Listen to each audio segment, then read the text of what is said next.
హనుమకొండ జిల్లా కమలాపూర్ మండల కేంద్రంలోని ప్రైమరీ హెల్త్ సెంటర్ ఎదుట ఆశా వర్కర్లు నల్ల బ్యాడ్జీలు ధరించి నిరసన వ్యక్తం చేశారు. ఈ సందర్భంగా వారు మాట్లాడుతూ ఆశా వర్కర్లకు కాంగ్రెస్ ప్రభుత్వం ఎన్నికల మేనిఫెస్టోలో ఇచ్చిన హామీని విస్మరించడంతో మా సమస్యపై కమిషనర్కు వినతిపత్రం అందించడానికి హైదరాబాద్కు తరలి వెళ్తుండగా మమ్మల్ని ఎక్కడికి అక్కడ ప్రభుత్వ అక్రమ అరెస్టులు చేపిస్తూ మాపై దాడులకు దిగిందని విచారం వ్యక్తం చేశారు. ఆడామగ తేడా లేకుండా మాపై మగ పోలీసులతో దౌర్జన్యం చేయడం విడ్డూరమన్నారు. అనంతరం ప్రాథమిక ఆరోగ్య కేంద్రం ఇన్ఛార్జి డాక్టర్ అరుణకు వినతిపత్రం అందజేశారు. ఈ కార్యక్రమంలో ఆశా వర్కర్లు ప్రేమలత, అనిత, సునీత, రేణుక, స్వర్ణలత తదితరులు పాల్గొన్నారు.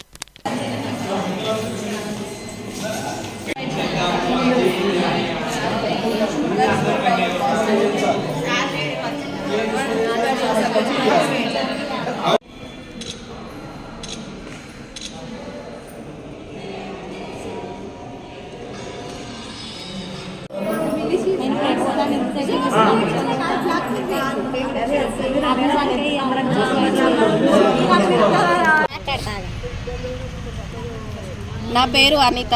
నేను కమలాపూర్ పిఎస్సిలో ఆశా వర్కర్గా పనిచేస్తున్నాను.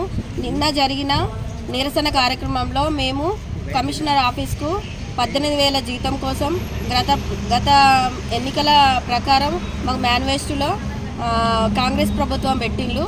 దాని ప్రకారం అడుగుతామని మేము నిన్న లెటర్ రాసుకొని కమిషనర్ ముందు వెళ్ళాము. అక్కడ మాకు ఎలాంటి జరగకుండా మాకు ఎక్కడికక్కడ పోలీసులతోటి అరెస్టులు చేసి మగ పోలీసులతోటి మా ఆశా అక్కయ్యలను కొట్టిండ్లు. మా ఆశా అక్కయ్యలకు దెబ్బలు తాకినాయి. అందరినీ ఎక్కడికక్కడ అరెస్ట్ చేసి హాస్పిటల్లో ఆరోగ్యం బాలేని అక్కలకు హాస్పిటల్లో జాయిన్ చేసినాం. వాళ్ళ ఆరోగ్యం మెరుగుపరిచే వరకు మేము ఇక్కడ నల్ల బ్యాడ్జీలతో నిరసన తెలుపుతున్నాము.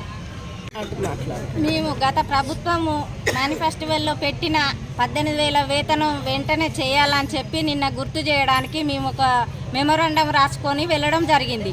కమిషనర్కు లెటర్ ఇవ్వకుండానే మమ్మల్ని అక్కడికక్కడే అరెస్ట్ చేసి లాఠీ చార్జీ చేయడం జరిగింది. మగవాళ్ళు ఆడవాళ్ళని చూడకుండా చీరలు కూడా మొత్తం లాగేసుకుంటా మమ్మల్ని అరెస్ట్ చేసి ఎక్కడికక్కడ లాఠీ చార్జీ చేయడం జరిగింది. దానితోటి మా ఆశాలందరూ కొంచెం ఆరోగ్య పరిస్థితులు బాగా లేవు కాబట్టి వాళ్ళ ఆరోగ్య పరిస్థితి మెరుగయ్యే వరకు మేము ఎలాంటి డ్యూటీలు చేయమని చెప్పి మేము ఈ నల్ల బ్యాడ్జీలతోటి నిరసన చేయడం జరుగుతుంది. ప్రతి